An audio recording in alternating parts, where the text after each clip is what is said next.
Chapter 10 में जो last topic हम डिस्कस करने वाले हैं वो है पेटी कैश बुक। पेटी का मतलब होता है स्मॉल। तो बिजनेस में जो छोटे मोटे एक्सपेंसेस रहते हैं, जो जिनका अमाउंट बहुत छोटा रहता है, बहुत कम रहता है, जैसे स्टेशनरी से रिलेटेड एक्सपेंसेस, टेलीफोन से रिलेटेड, पोस्टेज से रिलेटेड, तो वो एक्सपेंसेस के लिए एक सेपरेट बुक बनाई जाती है जिससे वो एक्सपेंसेस को सेपरेटली रिकॉर्ड किया जाए। तो उस बुक को हम पेटी कैश बुक बना बोलते हैं। पेटी कैश बुक मेंटेन करने के दो सिस्टम है, सिंपल पेटी कैश बुक और एनालिटिकल कैश बुक। इस क्वेश्चन में हमें एनालिटिकल पेटी कैश बुक बनाना है। ये सारे ट्रांजेक्शन हैं। तो एनालिटिकल पेटी कैश बुक जो है वो ज़्यादा एलोबरेट रहती है as compared to simple cash book. Analytical cash book को देखकर हम हर एक इंडिविजुअल एक्सपेंस को ज़्यादा अच्छे से एनालाइज कर पाते हैं। तो एक एनालिटिकल पेटी कैश बुक की फॉर्मेट बनाते हैं। तो रिसिप्ट के लिए सिर्फ हमारे पास एक ही साइड है, वो है ये डेबिट साइड पे रिसिप्ट, और डेट से लेकर क्रेडिट साइड तक ये पूरा क्रेडिट साइड है। पेटी कैश बुक, एनालिटिकल पेटी कैश बुक में डेबिट साइड पे जो रिसिप्ट लिखा है तो यहाँ पर पैसे हम रिसीव करेंगे, और क्रेडिट साइड में हम पैसे स्पेंड करेंगे या खर्च करेंगे। तो रिसीव फॉर कैश पेमेंट 20,000, 1 अप्रैल को हमें 20,000 रुपीज़ मिल गए, और अब हमें वो 20,000 रुपीज़ जो हैं वो पेटी एक्सपेंसेस में स्पेंड करना है, खर्च करना है इन छोटे मोटे खर्चों में। तो कैश बुक में ऐसा ही होता है, पेटी कैश बुक में, कि जो ऑफिस में एक बुक मेंटेन कर ली जाती है उसमें पहले से ही बैलेंस आ जाता है कैश बुक में से, और फिर छोटे छोटे एक्सपेंसेस जिनका अमाउंट बहुत कम रहता है वो पे किए जाते हैं। तो ये एक्सपेंसेस मेन बुक में से अलग रिकॉर्ड होते हैं पेटी कैश बुक में। तो 1 अप्रैल को 20,000 हमें रिसीव हुए, तो हम यहाँ डेबिट साइड पे एंट्री करते हैं 1 अप्रैल 20,000, और यहाँ लिखेंगे कैश। फिर अप्रैल 2 को हमने पोस्टेज पे की, तो पोस्टेज पे करेंगे तो एंट्री हम क्रेडिट साइड में करेंगे, और पर्टिकुलर दोनों के लिए, डेबिट के लिए क्रेडिट के लिए एक ही यूज़ होगा, वो ये। तो यहाँ पर हम लिखेंगे अप्रैल 2 पोस्टेजेस, और यहाँ पर हमने पोस्टेज जो पे की है उसको पोस्टेज के कॉलम में भी लिखेंगे और टोटल पेमेंट के कॉलम में भी लिखेंगे। तो हर एक इंडिविजुअल एक्सपेंस के लिए हमारे पास एक इंडिविजुअल उसका कॉलम है, जिससे हम एंड में एनालाइज कर सकते हैं कि कौन से पर्टिकुलर एक्सपेंस, कौन से पर्टिकुलर टाइप के एक्सपेंस हमने कितने किए हैं।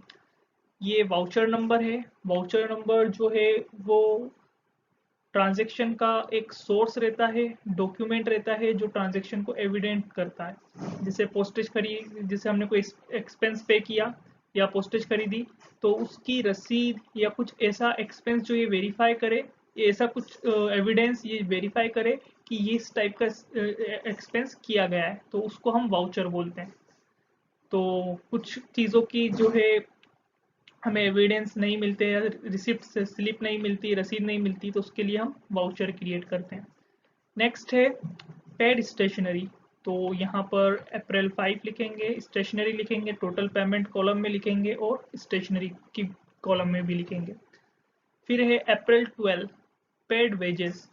तो अप्रैल 12 को यहाँ पे वेजेस और एडवर्टीजमेंट का जो, सॉरी, एडवर्टीजमेंट और वेजेस का ट्रांजेक्शन साथ में रिकॉर्ड हो गया। एडवर्टीजमेंट पे करी 2,000 रुपीज़ की, तो एडवर्टीजमेंट के लिए हमारे पास यहाँ कोई कॉलम नहीं है, तो यहाँ पर हम इसको सन्ड्रीज में लिखेंगे। सन्ड्रीज आपने सुना होगा, सन्ड्री डेटर, सन्ड्री क्रेडिटर। तो सन्ड्री का मतलब होता है वेरियस, मिसलेनियस। सन्ड्री का मतलब वेरियस होता है, मतलब डेटर जब हम बोलते हैं तो बिजनेस के बहुत सारे डेटर्स रहते हैं, और क्रेडिटर्स जब हम बोलते हैं तो बिजनेस के बहुत सारे क्रेडिटर रहते हैं, एक से ज़्यादा पर्सन जो है वो क्रेडिटर्स रहते हैं, तो हम सन्ड्री डेटर्स, सन्ड्री क्रेडिटर्स बोलते हैं। तो सन्ड्री का मतलब वेरियस। तो यहाँ पे एडवर्टीजमेंट और वेजेस के लिए हमारे पास यहाँ कोई कॉलम नहीं है, तो टोटल पेमेंट में लिख दिया और सन्ड्रीज में लिख दिया। जो इन कॉलम में क्लासिफाइड नहीं होगा उसको हम इसमें लिख देंगे। फिर अप्रैल 12 के बाद अप्रैल 16 को हमने कैरियज पे किया, तो कैरियज के लिए हमारे पास कॉलम है, तो अप्रैल 16 को कैरियज में लिख देंगे और टोटल में। फिर अप्रैल 20 को हमने कन्वीनियंस पे किया 880 रुपीज़ का, तो उसको कन्वेंस में लिखेंगे और टोटल में भी लिखेंगे। फिर ट्रैवलिंग एक्सपेंसेस पे किए, तो ट्रैवलिंग एक्सपेंसेस के लिए हमारे पास कॉलम है, तो 3200, तो 3200 हम यहाँ पे भी लिखेंगे और टोटल में भी। फिर अप्रैल 27 को हमने पोस्टेज पे की, पोस्टेज के लिए हमारे फिर पास कॉलम है तो 480 रुपीज़ पोस्टेज लिख देंगे। फिर अप्रैल 28 को हमने ऑफिस क्लीनिंग, अब ऑफिस क्लीनिंग का यहाँ पे कोई कॉलम नहीं बनाया इस पर्टिकुलर एक्सपेंस का, तो इसको हम यहाँ लिख देते हैं सन्ड्रीज में। फिर उसके बाद पेड कोरियर, तो कोरियर टेलीग्राम से रिलेटेड है तो इसको कोरियर भी लिख सकते हैं, टेलीग्राम भी लिख सकते हैं, और पोस्टेज में लिख देंगे 800 rupees. Now send register notice to landlord, तो यहाँ पर हमने नोटिस सेंड किया है तो वो भी पोस्ट के थ्रू सेंड किया है तो 190 टोटल इसमें भी लिखेंगे और पोस्टेज में भी लिखेंगे। ये सब करने के बाद हमें यहाँ पे टोटल निकालना है और बैलेंस फाइंड आउट करना है। इन सब की टोटल फाइंड आउट करेंगे और उसको 20,000 में से माइनस कर देंगे। हमारे पास 20,000 का बैलेंस आया था, हमने इतने पैसे स्पेंड किए, तो जो बैलेंस यहाँ बच जाएगा स्पेंड करने के बाद वो बैलेंस आ जाएगा, और 8,050 रुपीज़ का हमारे पास बैलेंस आया। मतलब 20,000 में से हमने पैसे स्पेंड कर दिए ये सारे, और जो पैसा हमारे पास बचा है वो है 8,050 रुपीज़। अब इन सब की टोटल कर लेते हैं। 20,000, 20,000, पोस्टेज एंड टेलीग्राम के एक्सपेंस हुए 3,070, स्टेशनरी का एक्सपेंस हुआ 1,000, कन्वेंस एंड ट्रेवलिंग का एक्सपेंस हुआ 4,080, कैरिएज का 600 और सन्ड्रीज का 3,200। तो ये एनालिटिकल पेटी कैश बुक थी। तो यहाँ पर हम इस कैश बुक को देखकर एनालिसिस कर सकते हैं हर एक पर्टिकुलर टाइप के एक्सपेंस को, कि हमने स्टेशनरी पे कितना स्पेंड किया ड्यूरिंग द मंथ, क्योंकि अप्रैल 1 से अप्रैल 30 पूरे महीने का है। कैरिएज पे हमने कितना खर्च किया है, कन्वेंस और ट्रैवलिंग पे कितना खर्च हुआ, सन्ट्रीज में कितना गया, पोस्टेज और टेलीग्राम का कितना खर्चा हुआ। तो इसको एनालिटिकल पेटी कैश बुक इसलिए बोलते हैं कि हम यहाँ पर बेटर एनालिसिस कर सकते हैं।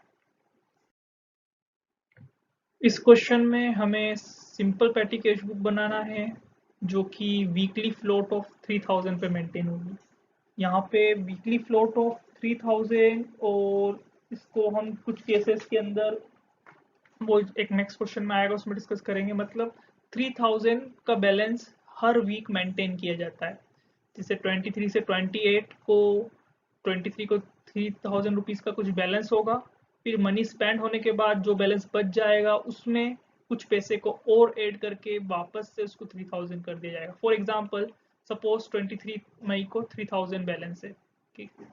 फिर ये सारा पैसा हमने स्पेंड कर दिए और ये पैसे स्पेंड करने के बाद सिर्फ 500 बचे हैं, तो मतलब ये कि 2,500 रुपीज़ वापस से मिलेंगे वीक में, और वो कंप्लीट 3,000 हो जाएगा।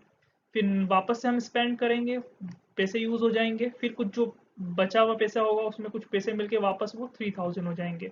उसको बोलते हैं फ्लोट ऑफ 3,000, मतलब हर वीक में 3,000 का फ्लोट क्रिएट हो जाएगा। तो क्वेश्चन सॉल्व करते हैं। सिंपल पेटी कैश बुक बना रहे हैं हम, तो यहाँ पर एक ही कॉलम बनेगा सिर्फ, और अमाउंट रिसीव के लिए हम डेबिट में लिखेंगे, बाकी जो पूरी पेटी कोई कैश बुक है वो क्रेडिट है। यहाँ पे पैसे आएंगे और क्रेडिट साइड में पैसे यूज होंगे, यूटिलाइज होंगे। कैश बुक फोलियो हम यहाँ पे बनाते हैं ये रिकॉर्ड करने के लिए कि कैश बुक का बैलेंस कहाँ से यहाँ पर आया, किस पेज पर है, रेफरेंस देने के लिए पेटी कैश बुक में कैश बुक फोलियो बनता है। जैसे जर्नल में लेजर फोलियो बनता है और लेजर में जर्नल फोलियो को बनता है, उसी वे में। तो सबसे पहले यहाँ पर हम 3,000 रुपीज़ का अमाउंट रिसीव हुआ 20 ये लिख देते हैं, और फिर 23 मई को एंट्री करते हैं। तो 23 मई को पोस्टेज पे की 400 रुपीज़ की, तो हम ये लिख देते हैं। फिर 24 मई को 500 रुपीज़ की कैजुअल लेबर पे की, तो वो लिख देते हैं 500 रुपीज़ इसके पे हुए। फिर मई 24 को वापस से टैक्सी हायर की, तो टैक्सी का एक्सपेंस लिख देते हैं 600 रुपीज़ का। फिर नोट पेड और रजिस्टर का एक्सपेंस 800 मई 26 का, तो वो पे कर देते हैं हम 800 रुपीज़ का। कार्टेज पे कर देते हैं 200 रुपीज़ का, और बस फेयर जो बस का किराया मई 28 को वो पे कर देते हैं। तो ये सारे एक्सपेंसेस हमने पे कर दिए, और एडवांस में ही हमें 3,000 रुपीज़ रिसीव हुए हैं। मतलब हमने 3,000 रुपीज़ एडवांस में पहले से ही कैश बुक से ट्रांसफ़र कर लिए हैं पेटी कैश बुक में, और हमने यहाँ पे पैसे स्पेंड कर दिए। तो यहाँ पर इन सब का टोटल फाइंड आउट करके हम बैलेंस निकालेंगे। तो इन सब का टोटल 2,800 है, मतलब 3000 में से 2800 स्पेंड करने के बाद हमारे पास 200 रुपीज़ का बैलेंस बचा, मतलब 200 रुपये बाकी है। और ये वीक फिनिश हो गया। यहाँ पे बोला था ना वीकली फ्लोट, मतलब 23 से 28, तो ये 6 डेज तो हो गए, तो ये वीक ऑलमोस्ट फिनिश हो गया। तो इसका टोटल करेंगे तो आएगा 3000। ये जो 200 रुपीज़ का बैलेंस है इसको हम यहाँ ट्रांसफ़र कर लेते हैं डेबिट साइड। ये क्लोजिंग बैलेंस है, इस यहाँ पर आके ये ओपनिंग बैलेंस बन जाएगा। जैसा हम अकाउंट्स में करते हैं, जो लेजर अकाउंट बनाते हैं उसमें क्लोजिंग बैलेंस को ओपनिंग बैलेंस, मतलब 200 रुपीज़ का यहाँ पे बैलेंस बच गया, उसको हम यहाँ पे ट्रांसफ़र कर लेते हैं। तो 30 मई को हमारे पास 200 रुपीज़ का बैलेंस है। उन्होंने बोला कि वीकली फ्लोट 3000 रुपीज़ का रहेगा, तो अब यहाँ पर हमें 3000 रुपीज़ करने के लिए कैश बुक में से 2800 रुपीज़ और लेना पड़ेंगे। तो हम 2800 रुपीज़ कैश बुक में से ले लेते हैं। तो ये 2800 रुपीज़ हमने कैश बुक में से ले लिए। तो 2800 रुपीज़ हमने ले लिए, 2000 पहले से थे, तो वापस से वीक जब स्टार्ट होगा तो हमारे पास 3000 रुपीज़ होंगे। जैसे ये वाला वीक जब स्टार्ट हुआ था तो हमारे पास 3000 रुपीज़ थे, उसी वे में। इस क्वेश्चन में कॉलमनर पेटी कैश बुक का बोला है। इन सिंपल वर्ड हमें एनालिटिकल कैश बुक बनाना है और इम्प्रेस सिस्टम को फॉलो करना है। इम्प्रेस सिस्टम वैसे ही होता है जैसा आपने प्रीवियस क्वेश्चन 16 में देखा था, जिसमें फ्लोटिंग अमाउंट मेंटेन होता है। मतलब इस क्वेश्चन में अगर वीकली दे रखा है तो वीकली, अदरवाइज मंथली हमें 5000 रुपीज़ का इम्प्रेस्ड अमाउंट फॉलो करना है, मेंटेन करना है। मतलब जब 5000 में से हम कुछ पैसे को स्पेंड कर देंगे तो जो अमाउंट बचेगा उसमें हमें कुछ अमाउंट को ऐड करके वापस से उसको 5000 करना है। फिर हम कुछ स्पेंड करेंगे और फिर कुछ अमाउंट बचेगा, फिर कुछ पैसे ऐड करके उसको 5000 करना, और ये साइकिल चलती रहेगी। तो इसको इम्प्रेस्ड सिस्टम बोलते हैं पेटी कैश बुक का। तो इस क्वेश्चन में हम पहले पेटी कैश बुक बनाते हैं। यहाँ पे हम रिसिप्ट लिखेंगे जो पैसे हमें रिसीव होंगे, और पूरा जो साइड है ये पेइंग साइड है, क्रेडिट साइड है, जो हम जहाँ पर हम पेमेंट करेंगे। वाउचर नंबर जो कि सोर्स डॉक्यूमेंट होता है, एविडेंस होता है ट्रांजेक्शन्स का, वो हम यहाँ रिकॉर्ड करेंगे। कुछ ट्रांजेक्शन्स के एविडेंस नहीं हो पाते हैं तो उसके लिए हम सोर्स वाउचर या सोर्स डॉक्यूमेंट बनाते हैं। बाकी के लिए अकाउंटिंग वाउचर्स, तो जो भी ट्रांजेक्शन्स रिकॉर्ड होते हैं उसके वाउचर हम नंबर हम यहाँ पर लिखते जाते हैं। तो फर्स्ट दे रखा है कि हमारे पास बैलेंस है 1349 रुपीज़ का, तो उसको रिसिप्ट में लिख देते हैं डेबिट साइड में। इतना हमारे पास बैलेंस है ऑलरेडी सितंबर 7 को। तो हमें कैश रिम्बर्समेंट करना है इम्प्रेस्ट क्रिएट करने के लिए 5000 का। तो रिम्बर्स करेंगे यहाँ पर जिससे अमाउंट जो है वो 5000 हो जाए। तो यहाँ पर हम ऐड करेंगे 3651। तो इन दो अमाउंट को जब हम ऐड कर लेंगे तो यहाँ पे 5000 रुपीज़ टोटल हो जाएंगे, और हमें इम्प्रेस्ड अमाउंट 5000 करना है। तो यहाँ पे रीइंबर्समेंट हुई 3651 की। रीइंबर्समेंट का मतलब पैसे को मंगाया हमने 3651, तो यहाँ 5000 रुपीज़ क्रिएट हो गए। अब ट्रांजेक्शन्स रिकॉर्ड करते हैं, जो भी एक्सपेंसेस हमने पे किए। पोस्टेज पे की हमने 123 की, पेमेंट पे लिखेंगे, पोस्टेज में लिखेंगे। एंटरटेनमेंट एक्सपेंस पे किए हमने, तो टोटल पेमेंट में लिखते हैं हम एंटरटेनमेंट एक्सपेंसेस जो हमने पे किए हैं। सॉरी, स्टेशनरी पे हुई है पोस्टेज के बाद 321 की, तो वो स्टेशनरी लिखेंगे। उसके बाद हमने एंटरटेनमेंट एक्सपेंसेस पे किए 54 रुपीज़ के, तो वो लिखते हैं और एंटरटेनमेंट के कॉलम में लिखते हैं। पोस्टेज स्टेशनरी का कॉलम इसमें सेम है। फिर सितंबर 8 को ट्रैवलिंग और कन्वेंस 126 का पे हुआ, तो वो भी लिख देते हैं और ट्रैवलिंग एंड कन्वेंस कॉलम में लिखते हैं। मिसलेनियस एक्सपेंसेस 11 रुपीज़ के, तो यहाँ पे इसको एक्सपेंसेस कॉलम में लिख देते हैं क्योंकि इसकी कोई कैटेगरी नहीं है। एंटरटेनमेंट एक्सपेंसेस 72 रुपीज़ के, तो इसको टोटल पेमेंट और एंटरटेनमेंट के कॉलम में लिखते हैं। फिर सितंबर 9 को रिपेयर, तो रिपेयर का हमारे पास कॉलम है 1567, ये लिख दिया हमने। फिर सितंबर 10 को पोस्टेज, तो पोस्टेज के कॉलम में लिखते हैं। एंटरटेनमेंट, तो एंटरटेनमेंट के कॉलम में। ट्रैवलिंग, तो ट्रैवलिंग के कॉलम में लिखते हैं, और टोटल पेमेंट कॉलम में तो लिखना ही है। सितंबर 11 को स्टेशनरी पे करी, तो स्टेशनरी के कॉलम में लिखते हैं 41 रुपीज़। एंटरटेनमेंट, तो एंटरटेनमेंट के कॉलम में लिख देते हैं 12 रुपीज़। फिर miscellaneous expenses last expenses column में लिख देते हैं 201। ट्रैवलिंग एक्सपेंसेस ट्रैवलिंग के कॉलम में, फिर पोस्टेज पे करी 483 रुपीज़ की, तो पोस्टेज के कॉलम में, देन रिपेयर, तो फिर रिपेयर के कॉलम में लिख देते हैं। तो सारे ट्रांजेक्शन्स हम यहाँ पे रिकॉर्ड कर चुके हैं। अब हमें निकालना है बैलेंस। तो 5000 में से इतना पैसा हम स्पेंड कर चुके हैं, खर्च कर चुके हैं। तो यहाँ पर बैलेंस हमारे पास आया 934 रुपीज़। मतलब 5000 में से इतना अमाउंट स्पेंड करने के बाद हमारे पास 934 रुपीज़ बचे हैं।